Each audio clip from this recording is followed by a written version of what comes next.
One of the interesting things about time cycles and the philosophy of time cycles, if you add up all 12 signs, and each one is 2,160 years, all those together are part of a super cycle, which is called the Great Year.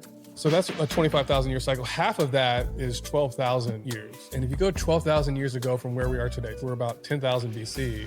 And that's the date that Plato gives for the sinking of Atlantis, which was a previous global civilization. It was a global empire. Which times out perfectly with Graham Hancock's global cataclysm. There's this connection. There seems to be a relationship now between what we're experiencing today and what happened this half cycle ago. There's a karmic connection.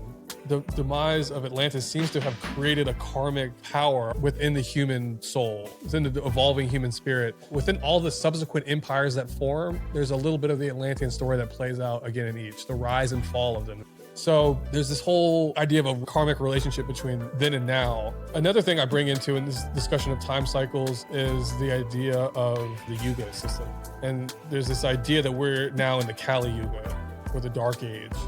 So there's these four subsidiary ages: the Golden Age, a Silver Age, a Bronze Age, and an Iron Age. The winter season of this cycle is called the Kali Yuga. There's this idea that around 3600 BC that mankind entered into this Dark Age, which is not an inherently evil thing, but it's a winter season, which means that this is the time when the material instincts, the ego instincts, become expressed. And it's also, when you get into the philosophy of it, it's an opportunity for development. If you look at the earth like a temple in which souls come in here to evolve, express themselves, learn through experience, reincarnate, obviously. When you come to that idea, there's a purpose behind it. But when you look at the timing of it, you can see major points in civilization and major catastrophes aligning with these transition between these ages. So around 3600 BC is when we move into the Kali Yuga.